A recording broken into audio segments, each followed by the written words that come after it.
অসমৰ ৰাজনীতিৰ মানচিত্ৰত যোৱা ২৫টা দশক ধৰি এটা নাম ধুমুহাৰ দৰে বলি আছে।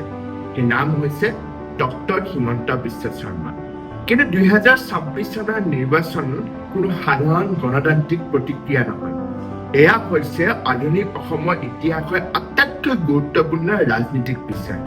যিজন ব্যক্তিয়ে ২০০১ চনৰ পৰা আজি পৰ্যন্ত বিধায়ক, শক্তিশালী মন্ত্ৰী আৰু মুখ্যমন্ত্ৰী হিচাপে দিছপুৰৰ চকুন নিয়ন্ত্ৰণ কৰি আহিছে, তেওঁৰ বাবে ২০২৬ চনৰ নিৰ্বাচন আছিল সেই মুহূৰ্ত য'ত তেওঁ নিজৰ পলিটিকেল লেগেচিক এক অজেয় উচ্চতালৈ লৈ যাব পাৰিব।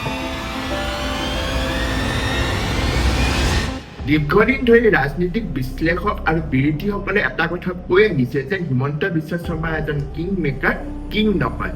তেওঁ হিতেশ্বৰ শইকীয়াৰ ছত্ৰছায়াত ৰাজনীতি শিকিছিল, তৰুণ গগৈ চৰকাৰৰ দিনত আটাইতকৈ দক্ষ মন্ত্ৰী আছিল আৰু ২০১৬ চনৰ সৰ্বানন্দ সোণোৱালৰ মুখ্যমন্ত্ৰী আসনত বহোৱা মূল কাৰিকৰ আছিল।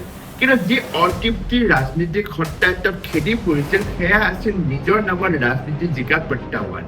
এজন সাধাৰণ নিৰ্বাচনী পৰিচালক বা সেনাপতি হিচাপে তেওঁৰ যোগ্যতাক লৈ কাৰো সন্দেহ নাছিল, কিন্তু এজন সম্ৰাট হিচাপে তেওঁৰ গ্ৰহণযোগ্যতাৰ ওপৰত বিৰোধীয়ে সদায় এটা কিন্তু ওলমাই ৰাখিছিল। ২০২৬ চনৰ নিৰ্বাচনত সেই কিন্তু শব্দটোক চিৰকালৰ বাবে ক'ব দিয়া হ'ল। এইবাৰ ৰণক্ষেত্ৰত কোনো চাহ নাছিল, কোনো আঁৰৰ ব্যক্তি নাছিল, সন্মুখত কেৱল এজনেই ব্যক্তি, সেইজন হৈছে হিমন্ত বিশ্ব শৰ্মা। হিমন্ত বিশ্ব শৰ্মাৰ ৰাজনীতি কেৱল ভোট সংগ্ৰহৰ অংক নহয়, ই এক টোটেল পলিটিক্স। তেওঁ জানে যে কেতিয়াবা আৱেগ ব্যৱহাৰ কৰিব লাগে আৰু কেতিয়া উন্নয়নৰ কঠিন পৰিসংখ্যাৰে বিৰোধীক ধূলিসাৎ কৰিব পাৰে। প্ৰশাসনিক দক্ষতা, অৰুণোদয়ৰ পৰা নিযুক্তি প্ৰক্ৰিয়ালৈকে তেওঁ প্ৰতিটো আঁচনি একোটা নিৰ্বাচনী অস্ত্ৰলৈ ৰূপান্তৰিত কৰিছে। আক্ৰমণত হিন্দুত্ব আৰু জাতীয়তাবাদ, তেওঁ অসমীয়া জাতীয়তাবাদ আৰু ভাৰতৰ সভ্যতাৰ মাজত এনে এক খাপ নিৰ্মাণ কৰিছে য'ত বিৰোধী ছেকুলাৰ ৰাজনীতি সম্পূৰ্ণৰূপে দিশহাৰা হৈ পৰিছে। যিসকলে তেওঁক সমালোচনা কৰে তেওঁলোকে পাহৰি যায় যে হিমন্ত বিশ্ব শৰ্মাৰ ৰাজনীতিত ২৪ ঘণ্টাই কাম কৰে। যি সময়ত বিৰোধীয়ে শীততাপ নিয়ন্ত্ৰিত কোঠাৰ পৰা টুইট কৰে, সেই সময়ত এইজন মানুহে অসমৰ গাঁৱে ভূঞে খোজ কাঢ়ি জনতাৰ নাৰী নক্ষত্ৰৰ পৰীক্ষা কৰে। –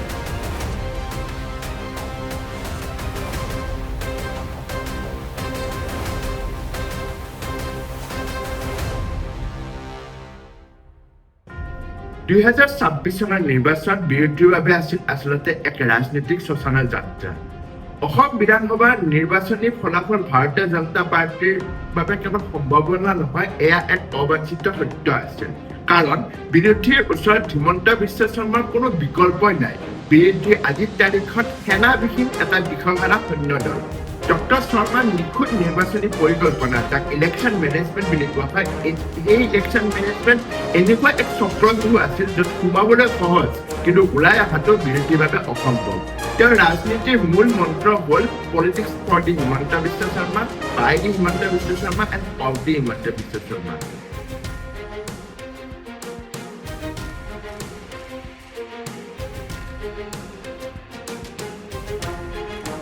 অসমৰ জনসাধাৰণে আজি বিশ্বাস কৰিবলৈ লৈছে যে তেওঁলোকৰ আশা আকাংক্ষাৰ একমাত্ৰ সাৰথি হ'ল এইজন ব্যক্তি। নিৰ্বাচনী বিশ্লেষকসকলে ক'ব খোজে যে আচলতে তেওঁ এজন বাস্তৱবাদী।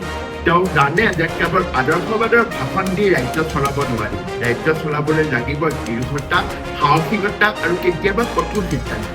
ডক্টৰ হিমন্ত বিশ্ব শৰ্মা এই অগ্নি পৰীক্ষাত বাৰে বাৰে উত্তীৰ্ণ হৈছে।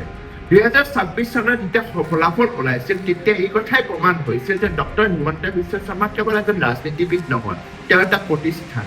তেওঁ অসমৰ ৰাজনীতি এনে এক ব্যাকৰণ লিখিছে যিটো পঢ়িবলৈ অনাগত ৫০ বছৰ বিৰোধী প্ৰয়োজন হ'ব।